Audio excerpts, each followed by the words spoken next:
இறையமுதும் நேயர்களுக்கு வணக்கம். உடலும் உள்ளமும் இணையும் உன்னதத்திற்கு உங்களை நான் வரவேற்கிறேன். அனைவருக்கும் இந்த நாள் இனிய நாளாக வாழ்த்துக்கள்.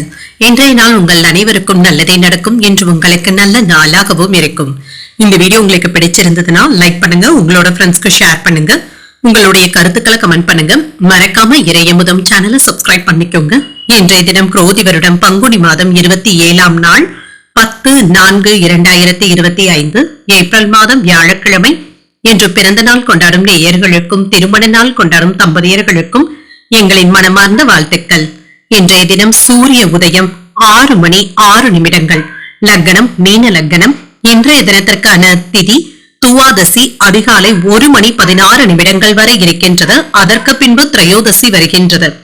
நட்சத்திரம் பூரம் நட்சத்திரம் பிற்பகல் 2:06 வரை இருக்கின்றது.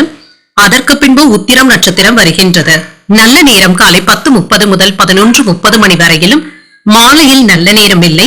கௌரி நல்ல நேரம் காலை 12:30 முதல் 1:30 மணி வரையிலும், மாலை 6:30 முதல் 7:30 மணி வரையிலும். ராகு காலம் 1:30 முதல் 3 மணி வரையிலும், இரவு 10:30 முதல் 12 மணி வரையிலும். குளிகை 9 முதல் 10:30 மணி வரையிலும், இரவு 1:30 முதல் 3 மணி வரையிலும். யமகண்டம் 6 முதல் 7:30 மணி வரையிலும், இரவு 10:30 முதல் 12 மணி வரையிலும். இன்று யோகம் அமிர்த யோகம் இருக்கின்றது. காலை 6:05 வரை இருக்கின்றது. அதற்கு பின்பு சித்த யோகம் வருகின்றது.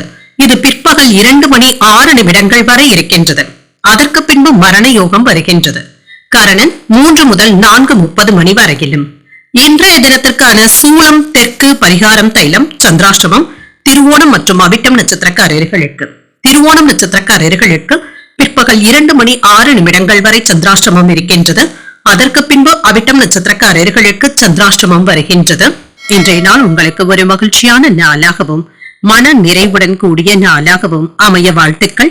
இந்த வீடியோ உங்களுக்கு பிடிச்சிருந்ததுன்னா லைக் பண்ணுங்க, உங்களோட ஃப்ரெண்ட்ஸ்க்கு ஷேர் பண்ணுங்க, உங்களுடைய கருத்துக்களை கமெண்ட் பண்ணுங்க. மறக்காம இறையமுதும் சேனலை சப்ஸ்கிரைப் பண்ணிக்கோங்க. நன்றி, வணக்கம்.